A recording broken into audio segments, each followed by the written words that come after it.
Қайырлы күн, құрметті тұлға болам бәйгесінің қатысушылары.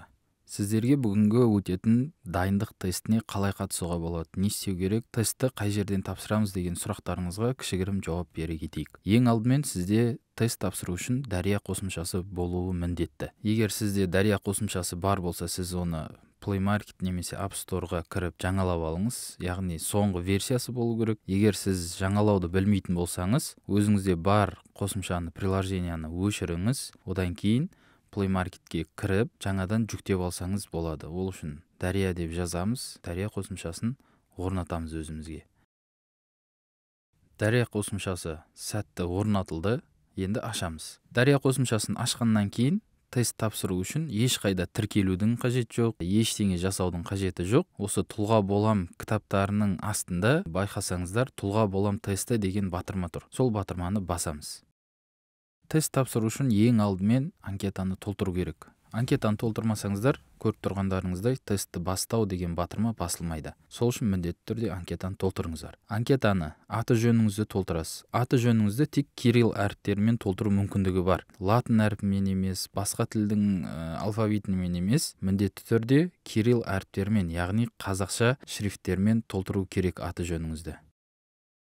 Аты жөніңізді толтырасыз, одан кейін телефон номеріңіз. Телефон номеріңіз, егер сіз басқа елден болсаңыз, жалауды басасыз, басқа елді таңдауға болады. Қазақстаннан болғаннан кейін бұл жерге Қазақстанның жалауын таңдаймыз.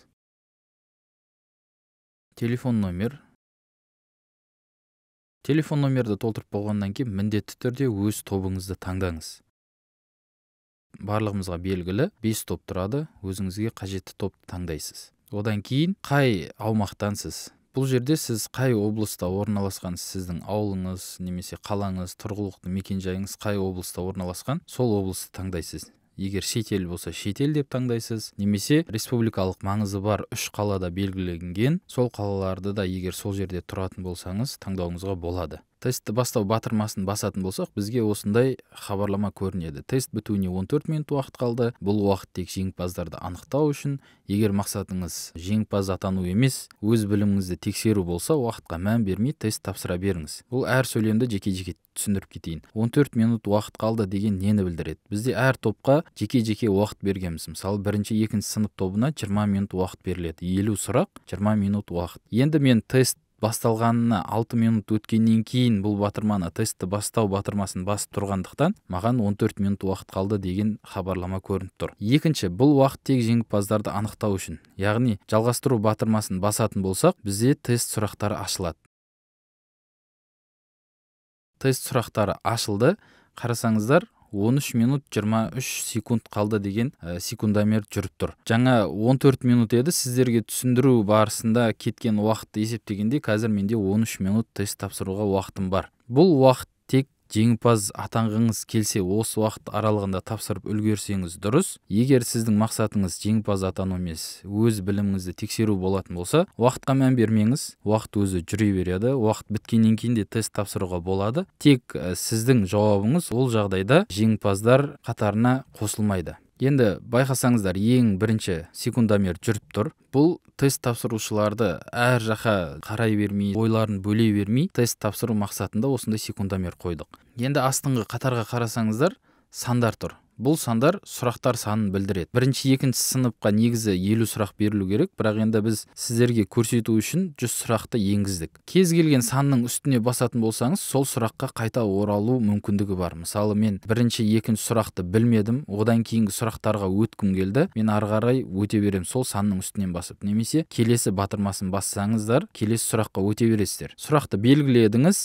одан кейін басқа сұрақта жүрдіңіз, өтіп кеткен сұрағыңызды қате белгілегеніңіз есіңізге түсіп кетті. Мысалға дейік, қайта 5-ші сұраққа келесіз, содан кейін дұрыс жауабын белгілеуіңізге болады. Яғни дұрыс жауаптарды ауыстыру мүмкіндігі бар. Енді қарасаңыздар, қай сұрақты белгілеймін, сол сұрақ менде көк болып жанады. Яғни бұл да тест тапсырушылардың ыңғайына қарай жасалынды. Кейін, мысалы, сіз тестті тапсырып отырдыңыз, қай сұрақтарды белгілемегеніңіз осы жерден көрініп тұрады. Тестті толығымен тапсырып болғаннан кейін төменде тестті аяқтау деген батырма тұр. Сіздер ол батырманы бассаңыздар, тестті аяқтағыңыз келе ме, тестті аяқтағаннан кейін жауаптарды өзгерте алмайсыз деген хабарлама шығады. Бұл нені білдіреді? Әрбір адам бізде бір-ақ рет тест тапсыру мүмкіндігі бар. Бұл хабарламаның астында болдырмау, тестті аяқтау деген екі батырма тұр. Егер сіздер қателесіп тестті аяқтау деген батырманы басып қойдыңыздар, ол кезде болдырмау батырмасын бассаңыздар болады. Немесе жоғарыда X батырмасын басатын болсаңыздар да тура осындай хабарлама көрінеді. Егер тестті аяқтағыларыңыз келсе, тестті аяқтау батырмасын басасыздар. Тестті аяқтау батырмасын басқаннан кейін бұл жерде сіздер белгілемей кеткен немесе сіздер қате белгілеген сұрақтар жауаптарымен бірге көрінеді. Және де өзіңіз қанша ұпай жинағаныңызды, қанша уақыт ішінде тест тапсырғаныңызды да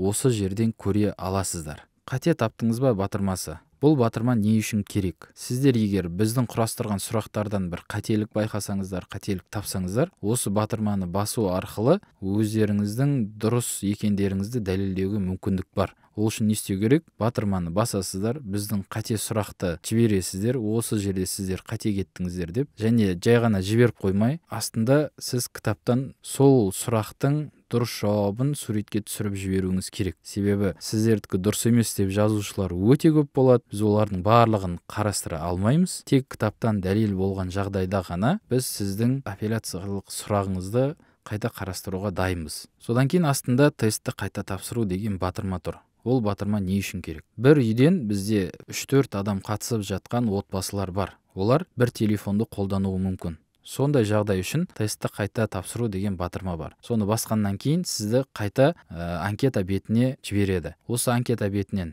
мысалға басқа атты жазасыз, басқа топтың адамы. Номер егер сол номер болса өзгертудің қажеті жоқ. Одан кейін топты таңдайсыздар. Мысалға 8-12 топ. Одан кейін қаланыда егер сол үйде тұратын болсаңыз, қаланыда өзгертудің қажеті жоқ. Тестті бастау батырмасын басасыз. Егер тесттің уақыты басталған болса, хабарлама алғашқыдай хабарлама көрінеді. Егер басталмаған болса, осылай қанша уақыттан кейін басталатыны көрініп тұрады. Жалпы тестті тапсырып болғаннан кейін қате жауаптарыңызбен жұмыс істедіңіз.